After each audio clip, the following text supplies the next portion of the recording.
L'incursion des mercenaires russes de la société privée Wagner au Mali a aujourd'hui un parrain.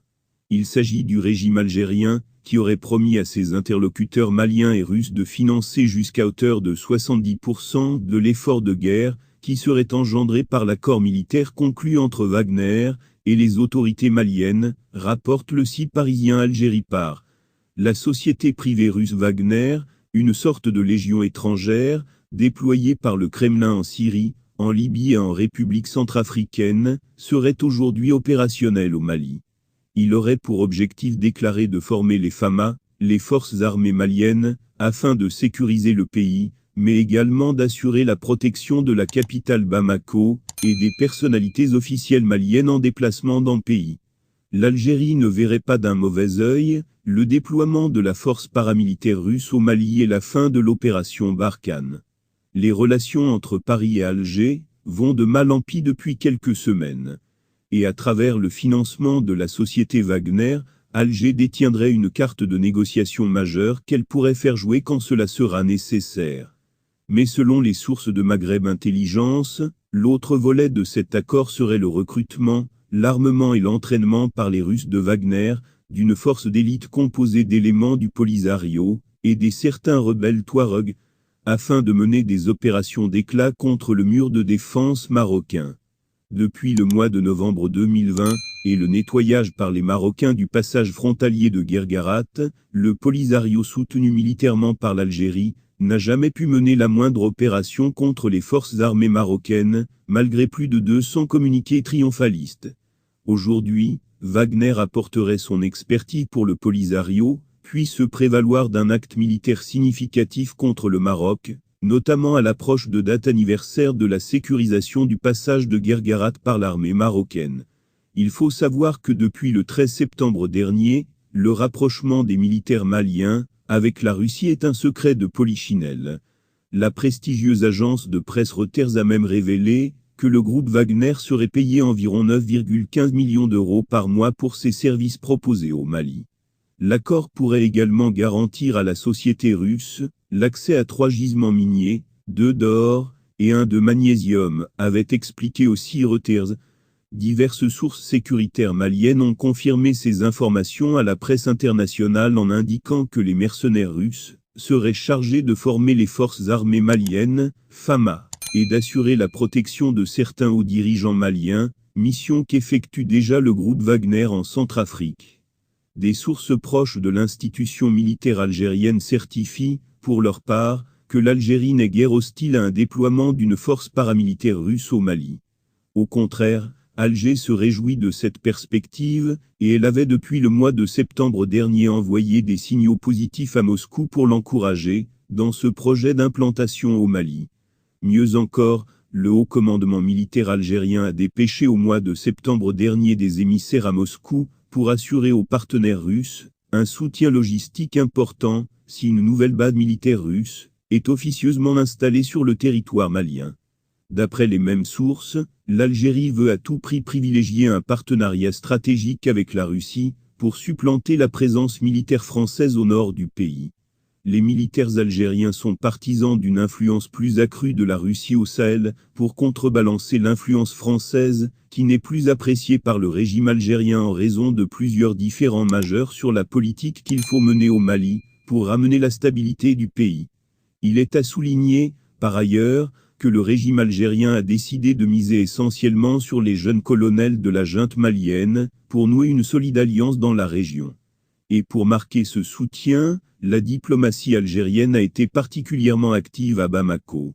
Ramtan Lamamra, chef de la diplomatie algérienne, s'est rendu à plusieurs reprises à Bamako depuis son retour aux affaires au début du mois de juillet dernier. Un lobby constitué du triangle Alger-Moscou-Bamako, qui veut libérer la région de l'emprise de Paris et de l'Europe. La constitution de ce nouveau lobby est l'une des sources des nouvelles tensions, alimentant la brouille entre Alger et Paris.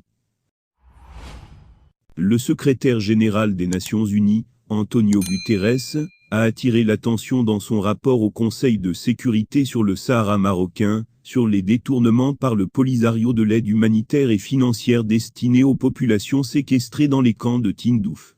M. Guterres a ainsi signalé dans son rapport que le Haut Commissariat aux droits de l'homme a reçu des informations d'ONG attestant que le Polisario a détourné des aides humanitaires ainsi que des fonds dans les camps de Tindouf. Cette confirmation du secrétaire général de l'ONU intervient après celle de l'Office européen de lutte antifraude OLAF, qui a fait état de grands détournements de l'aide humanitaire pendant plus de 4 décennies par les dirigeants du Polisario et les responsables algériens. Elle s'ajoute également aux conclusions accablantes des rapports d'inspection du Haut Commissariat des Nations Unies pour les réfugiés et du Programme alimentaire mondial de l'ONU à ce sujet. Le détournement de l'aide humanitaire destinée au camp de Tindouf, de manière systémique, organisée à grande échelle, sert à l'enrichissement personnel des milices du Polisario et des responsables algériens, comme cela a été souligné dans le rapport de l'OLAF. Au moment où le rapport du secrétaire général alerte sur la détérioration de la situation humanitaire dans les camps de Tindouf, les dirigeants séparatistes du Polisario s'enrichissent aux dépens de la souffrance et de la privation d'une population maintenue contre son gré dans ces camps. Ce détournement est facilité par l'absence d'enregistrement des populations des camps de Tindouf, rejetées par le pays hôte l'Algérie, en violation grave de ses obligations internationales et des résolutions du Conseil de sécurité depuis 2011. Après cette mention, pour la première fois, du détournement du détournement de l'aide humanitaire par le Polisario dans le rapport du secrétaire général des Nations Unies au Conseil de sécurité, le mouvement séparatiste et son parrain algérien ne peuvent plus nier leurs crimes abjects envers les populations des camps de Tindouf. En outre, le secrétaire général de l'ONU se réfère à la situation générale de violation des droits de l'homme dans les camps de Tindouf, aggravée par la pandémie de Covid-19.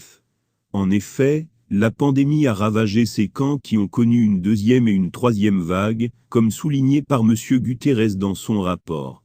Cette situation désastreuse est due principalement à la délégation par l'Algérie de toutes ses responsabilités et ses obligations sur son territoire, et donc la gestion sanitaire des camps, à un groupe séparatiste armé, ayant des liens avérés avec la criminalité internationale organisée, et le terrorisme au Sahel.